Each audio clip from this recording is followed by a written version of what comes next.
In this video, we would be looking at an interesting game called AI Dungeon, and it's a text-based adventure story game. If you're interested in writing, if you read novels, if you enjoy imaginative simulations driven by text, this is a good product on game to try out.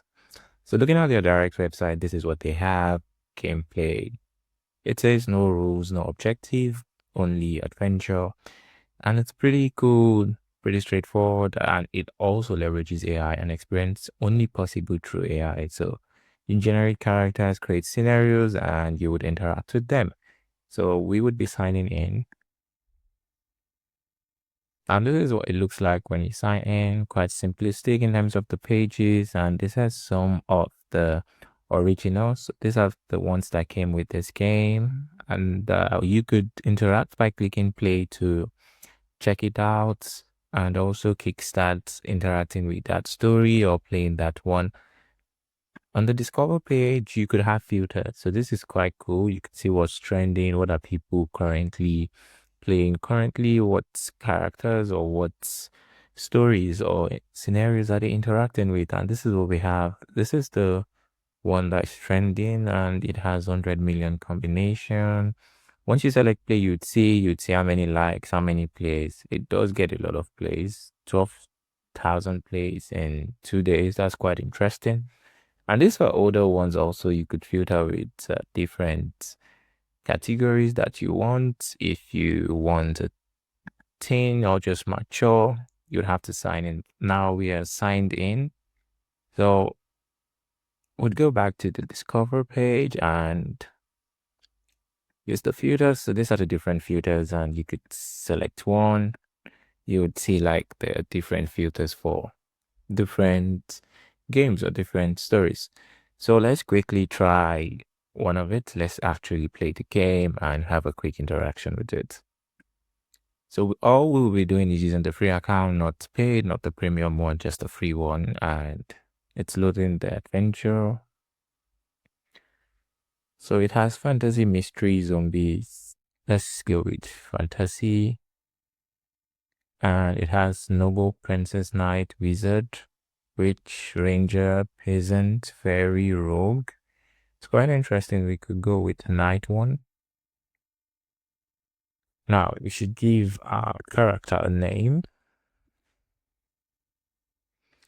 Now this is quite cool. This is what it says. You're this and a knight living in the kingdom. You have X, Y, and Z. As you enter the forest, you see the company. The forest canopy arches are above, blocking out the morning sun. A pair of yellow eyes flicker to light on the gloom, then another. A pack of wolf, 5, perhaps 6, emerge from the underbush. Therefore, is matted with dirt, their ribs visible underneath. Their leader, a lean gray beast with a scarred muscle, sniffs the air and lets out a low blow. So how to actually interact with the game is you have, say, do story. So do is you can get your character to do something. Say is also you can make your character actually say something. Story is when you actually want to directly contribute to the story without leveraging AI. So for this one, we'll start with do, and what do we want our character to do, since it's the character has a pack of wolves and they emerge from the underbush. So what would we like this character to do? We would say he hides. Let's get our character to hide and let's see what it comes up with. Just simple prompt.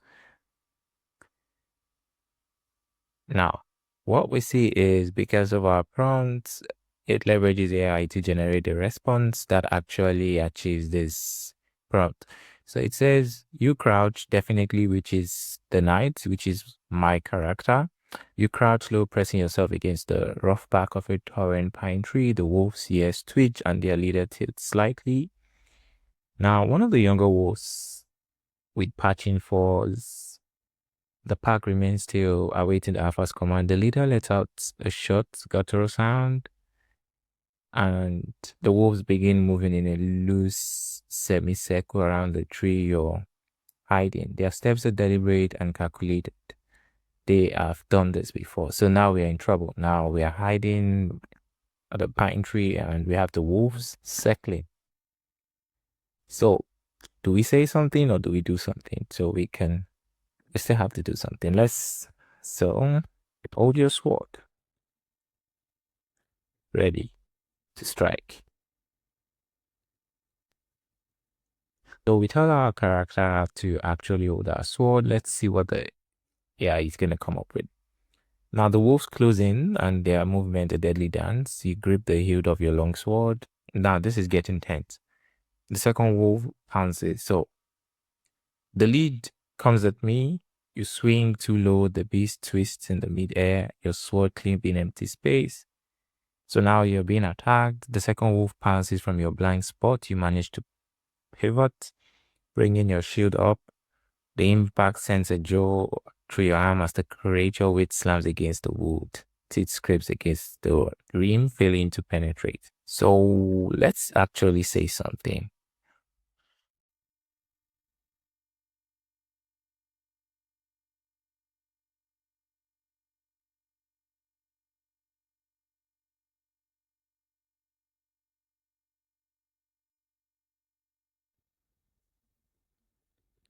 So you look directly at the lead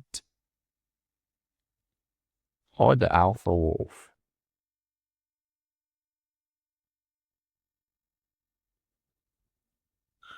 So now let's see what's gonna happen. So now you're trying to create fear by directly shouting on the alpha wolf. So you roar at the wolves, a fierce battle cry that echoes through the forest. The sound startles them and they pause their attacks. Ears flattening. So you lock eyes with the lead wolf, the grey beast with the scarred muzzle, and point your sword directly at its chest. Now it hackles. The other wolf, sensing their leader's hesitation, also halts their advance. They mill about uncertainty, glancing between you and their alpha, waiting for the signal. So now we can use the story to actually write an after story. I can say in the tense moment,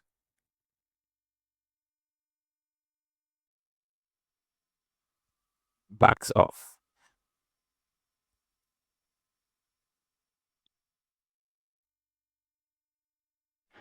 So this would actually put an actual story there.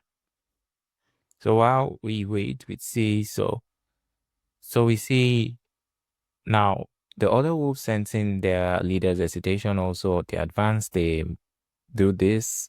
Now this is the one we added. Now in the tense moment, so with the story, it directly adds it to it and the AI continues from there without any rewrites. Say and do is to get your characters to say and do something with the help of the AI. Now, if you want to directly write something, you use story and you directly write your story there. So the lead wolf backs off and the other wolves follow. They don't flee, but they retreat several paces, forming a loose semicircle about 10 feet away. Now, this is tough. You still haven't gotten them off your back. Their bodies remain low, tails still muscle coiled and ready to strike at any moment. The alpha, still watching you intently, lets out a soft whine, not a surrender, but a reassessment. His ears flick back and forth as he processes the strange human who dares to stand and fight. Now, the younger wolf shifts, but the alpha pushes them in place. Is weighing the cost of the kill against the risk of the injury. A human harmed and aggressive is not the usual prey hunts. Now, this is getting quite interesting. As you can see, it's getting addictive very fast, and you could go on and on and on. There's definitely a limit since we are using the free tier. And at some point, you exhaust your free credit, and you might have to wait till the next day for it to refresh. So you could continue if you don't have anything to write. You could get it to continue if you're out of ideas, and the AI is definitely going to continue. So the lead twitches, the movement stretches out. So you keep your sword, shifting your stance to follow their movement. The younger wolves break off first, slinking into their undergrowth with their tail. The scarred alpha waits for them to clear the area before piling after them, never fully turning his back on you. So the wolves are already leaving. You could retry, or you could pick a particular statement to erase. So it's pretty an interesting game. If you write a lot, you'd sort of enjoy this one if you like adventure. Now, looking at this is like what exactly it is you're working on. Now, for the gameplay, these are the settings. This is the what generates the story. Currently, we are on this dynamics mode, which automatically switches between model and is the recommended one. There's the memory system. There's the model settings, and it wants you to be careful so you don't make the wrong tweaks and you start getting funny responses. This is what generates the image, testing and feedback, and no active plot component. So for this one, there hasn't been any plot component added. So if you do add like your own plots, the response are definitely going to be twisted as the AI would be considering your prompts.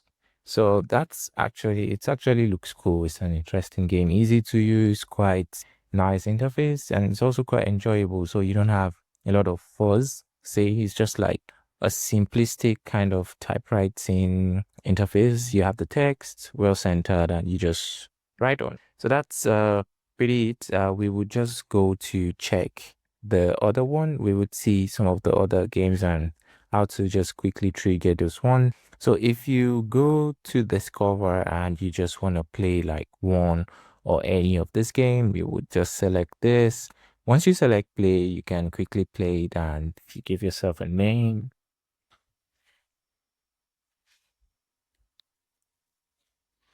and you can choose elf.